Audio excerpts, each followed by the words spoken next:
Forex trading के लिए सबसे जो ज़रूरी ऐप है मेटा ट्रेडर 4। तो यहाँ पे सबसे पहले चलेंगे प्ले स्टोर पे और प्ले स्टोर पे टाइप करना है META Meta TRADER Meta trader, इस तरह से। ठीक है, मेटा ट्रेडर टाइप करने के बाद मेटा ट्रेडर यहाँ पे सबसे फर्स्ट ऐप जो आ रही है इसको क्लिक करेंगे और ये आप देख सकते हैं ये मेटा ट्रेडर ऊपर में आ रहा है। इस ऐप को क्लिक करेंगे, इसको यहाँ से इंस्टॉल कर लेना है।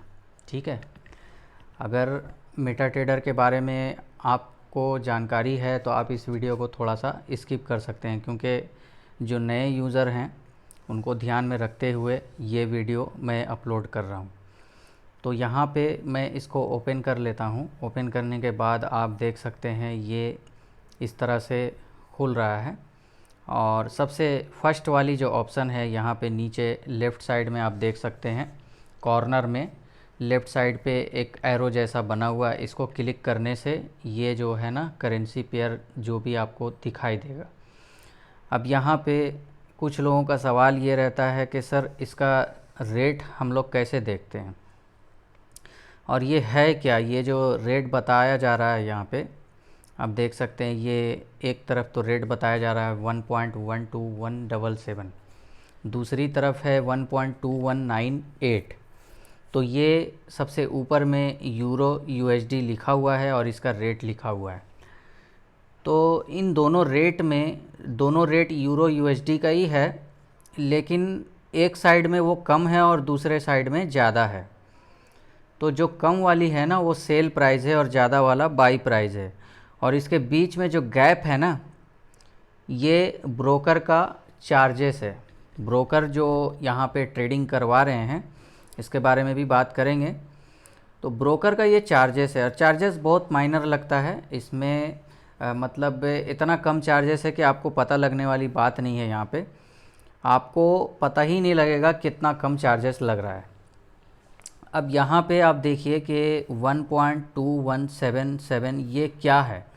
तो ये लास्ट जो डिजिट है इसको आपको नहीं लेना है, मतलब कि यहाँ पे 1,12,177 लिख करके आ रहा है, तो इसको आपको 11,217 मान के चलना है, मतलब कि 11,217।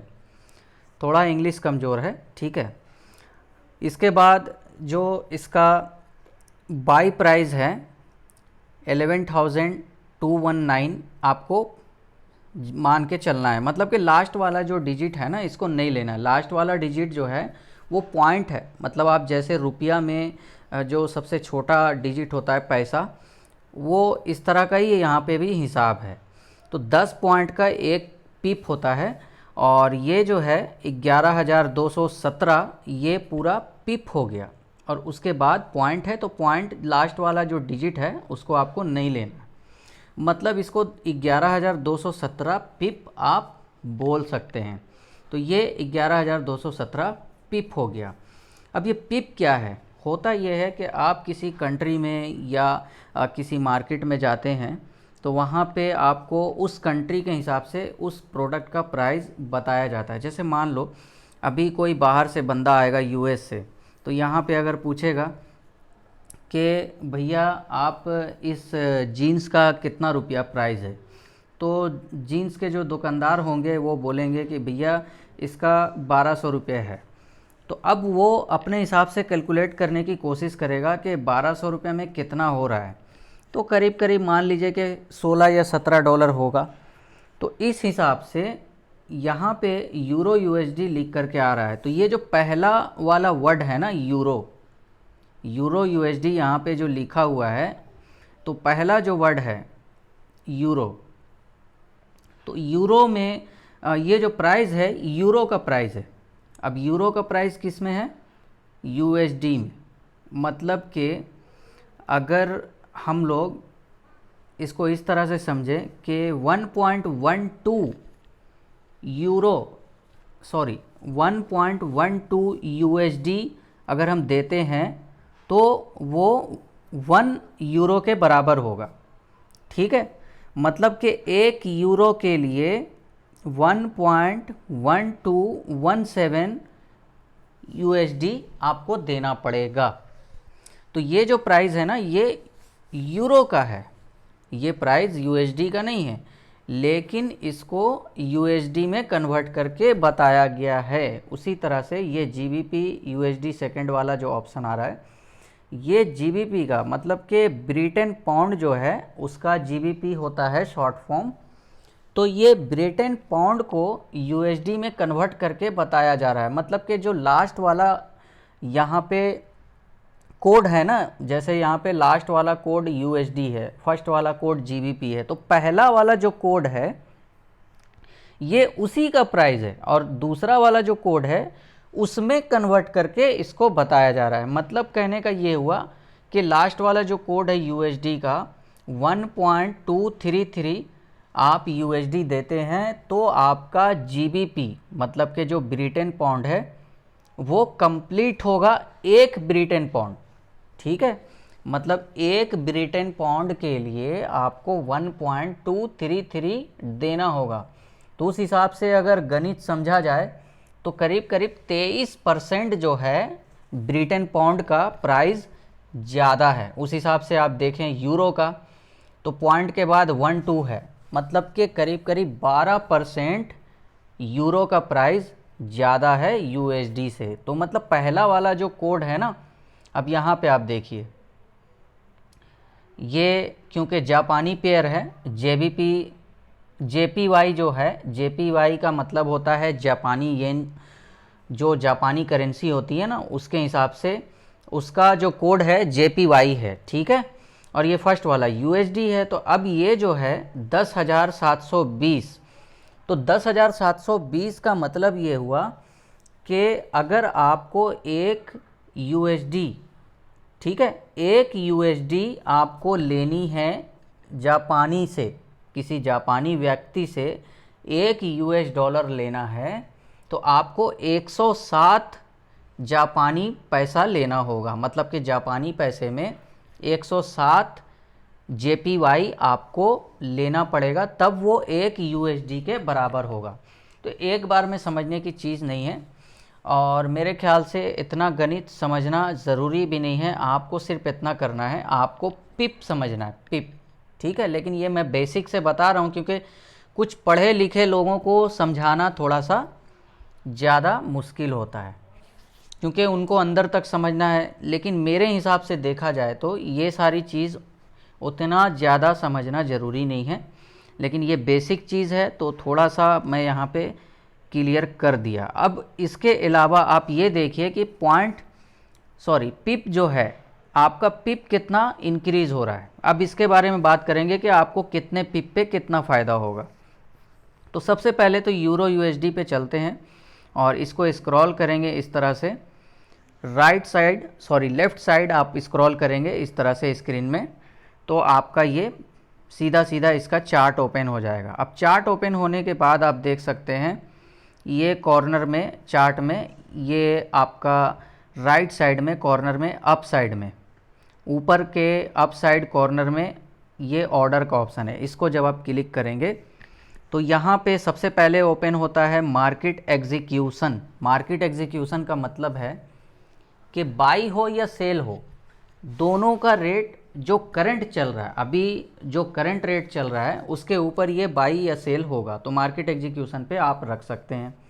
अगर आप चाहते हैं कि बाई और सेल दोनों में कुछ भी करना है आपको, और आप चाहते हैं कि बाई मेरे हिसाब से मेरे रेट पे हो और सेल भी मेरे रेट पे हो, मतलब कहने का ये है कि अगर अभी यूरो का रेट 11,217 चल रहा है तो मुझे 11,200 पे लेना है, मतलब 17 पिप नीचे लेना है। अब 11,200 का रेट डालना चाहते हैं तो आप इस पर क्लिक करके बाई लिमिट पे करेंगे। ठीक है, इस तरह से। इसी तरह से आप सेल लिमिट पे भी करेंगे तो सेल के लिए ऑर्डर लगा सकते हैं। तो अब यहाँ पे आपको बाई प्राइस डालना है 11,200, तो यहाँ पे आप देखिए 11,200 हो गया। मैंने पहले ही कहा था कि लास्ट वाला डिजिट आपको काउंटिंग नहीं करना है क्योंकि वो है बट वो पॉइंट है, ठीक है, हम लोगों को सिर्फ पिप पे ध्यान देना है क्योंकि पॉइंट बार बार चेंज होता रहता है, इसलिए ही आप देखेंगे कि लास्ट डिजिट थोड़ा छोटा है। अब ये हो गया। इसके बाद आप देखिए कि आपके अकाउंट में बैलेंस कितना है। मान लीजिए कि आपने $100 रखा है, तो मेरे हिसाब से 0.01 लॉट आपको लेना चाहिए। तो ये सेकंड नंबर वाला लॉट है। लॉट का मतलब क्या होता है? अब जैसे आप मान लीजिए कि आपने 1 किलो सेब खरीदा, 1 किलो एप्पल खरीदा, तो ये जो 1 किलो आप बोलते हैं ना, ये लॉट है। मतलब आप यूरो यूएसडी का 0.1 लॉट खरीद रहे हैं, ठीक है।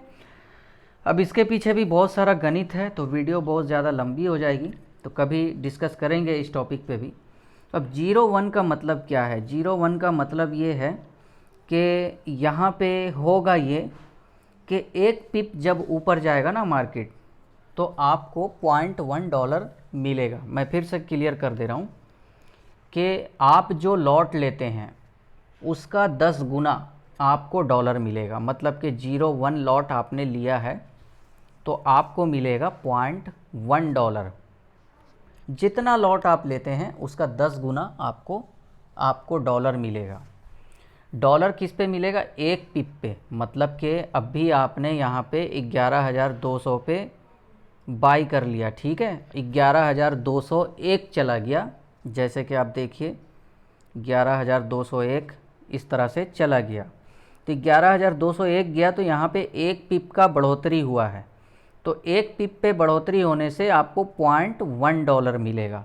क्यों मिलेगा? क्योंकि आपने 0.01 लॉट लिया। इस तरह से आप लॉट साइज बढ़ाएंगे तो आपका एक पिप पे आपको डॉलर भी उतना ज़्यादा मिलेगा। मतलब कुल मिला के बात यह है कि अगर अभी आपने 11,200 पे बाई किया, 11,201 चला गया तो आपको $0.1 मिलेगा। 11,202 चला गया तो $0.2 मिलेगा। इस तरह से आपको जितना पिप बढ़ेगा हर पिप पे $0.1 मिलेगा। हर पिप पे 0.1, मतलब कि आपने 0.1 लॉट लिया है, इसीलिए हर पिप में आपको $0.1 मिल रहा है। इसी तरह से आप अगर लॉट साइज बढ़ा लेंगे फिर आपको अकाउंट में बैलेंस भी ज़्यादा रखना पड़ेगा। मान लीजिए कि आपने एक लॉट ले लिया तो फिर उस हिसाब से एक पिप पे $10 मिलेगा। जैसे एक पिप का बढ़ोतरी होगा तो आपको $10 मिलेगा। अगर घट जाएगा तो फिर आपको लॉस भी होगा। चलिए ठीक है, ये तो अलग बात है। अब यहाँ पे आप देखेंगे कि ये नीचे में लेफ़्ट साइड में सेकंड नंबर वाला जो ऑप्शन है ये कैंडल स्टिक दिखाता है। कैंडल स्टिक देखने के लिए इस पर क्लिक करना होता है। और फर्स्ट वाला तो आपने देख ही लिया जहाँ पे मैं करेंसी पेयर बता रहा था। तो सेकंड वाले पे मैंने अभी क्लिक किया हुआ और ये कैंडल स्टिक दिख रहा है। अगर कैंडल स्टिक के बारे में नहीं पता है आपको तो आप कैंडल स्टिक का बहुत सारा वीडियो है उसको देख सकते हैं, ठीक है। और एक बात कहना चाहूँगा कि कैंडल स्टिक को समझना, मार्केट को समझना, और कैंडल स्टिक को सबसे पहले आपको समझना होगा मार्केट को समझने के लिए। मतलब अगर आप कैंडल स्टिक नहीं समझते हैं और कैंडल के अलावा जो भी चार्ट की नॉलेज होती है उसको आप नहीं जानते हैं तो फिर आप यहाँ पे ट्रेड नहीं कर सकते हैं। यहाँ पे अभी तक मैंने जो भी चीज़ें बताई हैं ये सिर्फ एक बेसिक है। कंप्लीट नॉलेज के लिए आपको सबसे पहले तो चार्ट को ही समझना पड़ता है, क्योंकि यहाँ पे आप चार्ट को ही देख के काम करते हैं कि मार्केट ऊपर जाएगा या नीचे जाएगा। इसकी नॉलेज इतना आसान नहीं है, थोड़ी सी मुश्किल है, बट इतना भी नहीं है कि नामुमकिन है। 2 से 3 महीने कम से कम आपको इसमें समय देना पड़ेगा। इसके बाद आप थोड़ा सा एक्सपीरियंस हो सकता है आपको, ठीक है। तो अब यहाँ पे मैं आपको ये बताऊँगा कि अभी लॉगिन कैसे करना है। सबसे पहले तो फर्स्ट वाले ऊपर में लेफ़्ट साइड में कॉर्नर में आप देखेंगे यहाँ पे ये ऑप्शन बना हुआ है, 3 मीनू बार जैसा बना हुआ है। इसको क्लिक करेंगे तो माइनेज अकाउंट का ऑप्शन आएगा। माइनेज अकाउंट पे क्लिक करेंगे और प्लस पे जाएंगे। ये देखिए रियल के ऊपर में प्लस लिखा हुआ है, ये प्लस पे जाएंगे। प्लस में जाने के बाद आपको क्या करना है, login to an existing account पे क्लिक करना है। क्लिक करने के बाद यहाँ पे ब्रोकर टाइप करना है, जो भी आपका ब्रोकर है। मान लीजिए कि आपने ओक्टा एफएक्स में आईडी बनाई है, तो ओक्टा एफएक्स में सबसे पहले तो आपने अगर आईडी नहीं बनाई है तो लिंक डिस्क्रिप्शन में दिया हुआ, वहाँ से आप सबसे पहले तो अपना आईडी क्रिएट करें, क्योंकि आईडी जब आप क्रिएट करेंगे तो ही आपको मेटाट्रेडर 4 का आईडी मिलेगा लॉगिन करने के लिए। ठीक है, ऐसा नहीं है कि मैं OctaFX को प्रमोट कर रहा हूँ, मुझे ये अच्छा लगा मैं कर रहा हूँ, मैं कोई फाइनेंशियल एडवाइस नहीं दे रहा हूँ। मुझे OctaFX ब्रोकर 2 से 2.5 साल से अच्छा लगा है, मैं ट्रेड कर रहा हूँ इसके साथ में, इसलिए मैं सिर्फ आपको जानकारी शेयर कर रहा हूँ। ऐसा ना समझें कि मैं प्रमोशन कर रहा हूँ या मुझे कोई रेफरल कमीशन आता है। आपकी मर्ज़ी है, आप साइन अप करेंगे, लिंक डिस्क्रिप्शन में दिया हुआ है।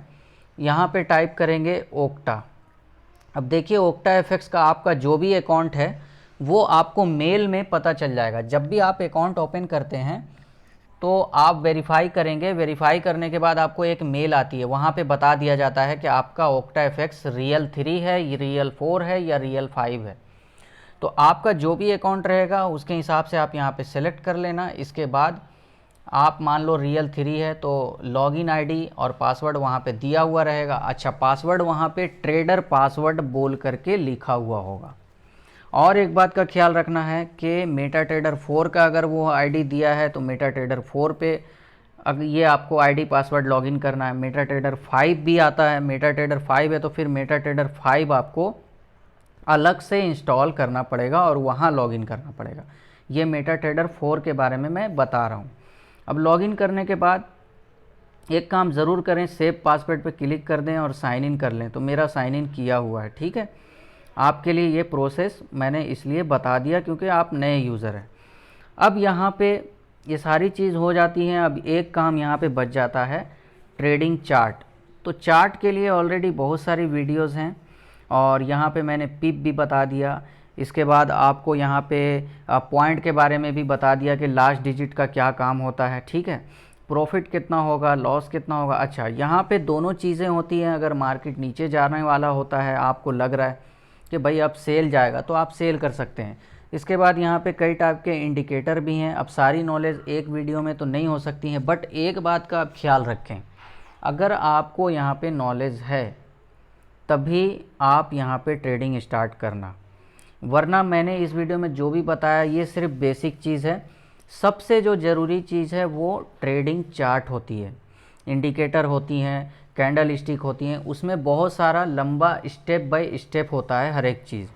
तो आप जो है इसको कंप्लीट पहले सीखिए कि ट्रेडिंग चार्ट है क्या, और ट्रेडिंग चार्ट को सीखने के लिए सबसे पहले क्या सीखना है। इसके बाद आपको स्टेप बाय स्टेप समझना है, तब जा कर के आपको नॉलेज आएगा।